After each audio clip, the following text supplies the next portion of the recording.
નેપાળમાં વિરોધ પ્રદર્શન દરમિયાન હિંસાની ખબર સામે આવી છે। આ હિંસામાં 2 લોકોના મોત થયા અને અનેક લોકો ઘાયલ થયા છે।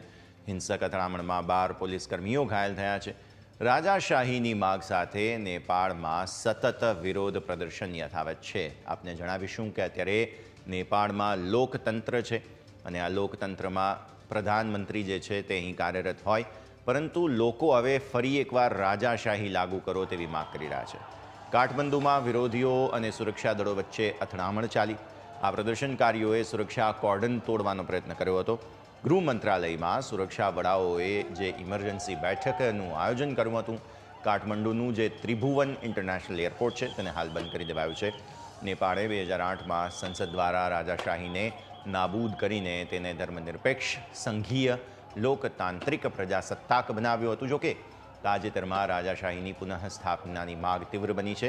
ભૂતપૂર્વ રાજા જ્ઞાનેન્દ્રએ 19 ફેબ્રુઆરીના રોજ લોકશાહી દિવસ માટે જનતાને સમર્થન માટે અપીલ કર્યા પછી જ્ઞાનેન્દ્ર ધાર્મિક મુલાકાતથી પરત ફર્યા, ત્યારે ત્રિભુવન ઇન્ટરનેશનલ એરપોર્ટથી જ મોટી સંખ્યામાં રાજાશાહી સમર્થકોએ તેમનું સ્વાગત કર્યું અને વિરોધીઓએ "રાજા પાછા આવો, દેશ બચાવો, અમને રાજાશાહી જોઈએ છે" તેવા નારા લગાવ્યા હતા।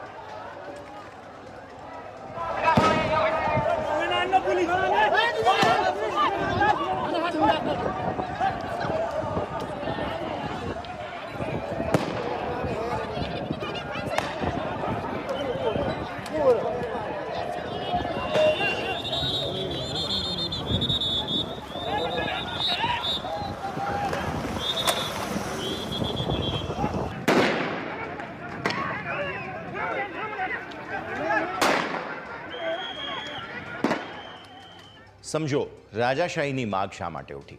નેપાળમાં ભ્રષ્ટાચાર સતત વધી રહ્યો છે। લોકો હેરાન પરેશાન છે। લોકતંત્રમાં આર્થિક પતન થયું છે, જેનાથી જનતા નિરાશ છે।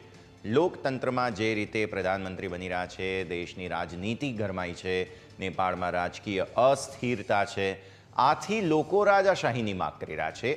નેપાળમાં સતત ભ્રષ્ટાચાર વધી રહ્યો છે, જેથી હવે કોઈ પર ભરોસો અહીંના સ્થાનિક લોકોને નથી।